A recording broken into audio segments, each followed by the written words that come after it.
விசுவாசமாய் அவரை சொல்லிக்கொண்டே இருக்கணும். நம்ம விசுவாசமாய் அவரை பார்த்துக்கிட்டே இருக்கும் பொழுது, ஒவ்வொரு நாளும்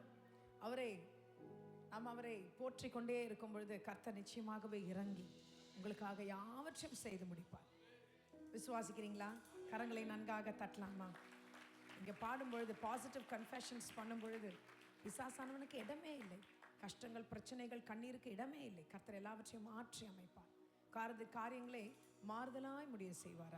அவர் ஒருவர் தான். அவர் ஒரு சில நேரத்தில் உங்களை கவனிக்காதது போல இருக்கலாம். ஏன் தெரியுமா? உங்கள் ஃபெய்த் நிலையாய் இருக்கா, உங்களுடைய விசுவாசத்தில் நிலைத்து இருக்கிறீங்களான்னு அவர் கவனித்து கொண்டே இருக்கிறார். யோனா அந்த பெரிய அந்த வேலோட வயிற்றில் இருக்கும் பொழுது, சரி இவ்வளோதான் ஆச்சு, லைஃப் முடிஞ்சு போச்சுன்னு அவன் நினைக்கவே இல்லை. Still he kept praising, praying, and that's why he had another chance in life. கரங்களை தட்டலாமா? அதனால தான் மறுபடியுமான ஒரு இது கர்த்தர் உங்களிடத்துல இருந்து அப்படிப்பட்ட ஒரு தீவிரமான ஒரு விசுவாசத்தை எதிர்பார்க்கிறார். What ever might be your, ஒரு காற்று, புயல், என்ன விதமான சோதனையாக இருந்தாலும் அவர் மேல் நிலையாய் நிலைத்து நிற்கும் பொழுது வெற்றி நிச்சயமாகவே உங்களுக்கு தான். ஆமென், ஹல்லேலூயா. we praise. அவர் அப்புறம் போகிறவர் போல காணப்பட்டாலும் உன் மீது நோக்கமாய் உள்ளார். பக்கத்தில் இருக்கவங்கள பார்த்து சொல்லுங்களேன், உன் மீது நோக்கமாய் உள்ளார்.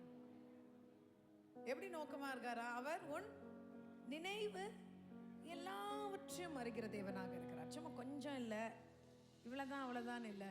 நீ என்னெல்லாம் யோசிக்கிற, நீ என்னெல்லாம் ஆசைப்படுகிற, நீ வேண்டிக் கொள்வதற்கு மிகவும் அதிகமாக செய்கிறவர் அவர். அவர் ஒருவர் மாத்திரம்தான் நம்மை தூரத்திலிருந்து ஆராய்ந்து அறிகிற தேவன் அவர். And he knows you completely, in and out. You cannot hide from God. அவருக்கு மறைவாக ஒன்றுமில்லை. அவர் உங்கள் மீது நோக்கமாக இருக்கிறார். So do not think that my God does not know my situation. இல்லைங்க, he knows it all, and he wants you to come closer to him, because the word of God says, come closer to me and I will come closer to you. நீங்க அவரிடத்தில் கிட்டி சேரும் பொழுது என் தேவன் உங்களிடத்துல கிட்டி சேர்வார். ஆமென். அவர் அப்புறம் போகிறவர் போல காணப்பட்டாலும் உன் மீது நோக்கமாய் உள்ளார்.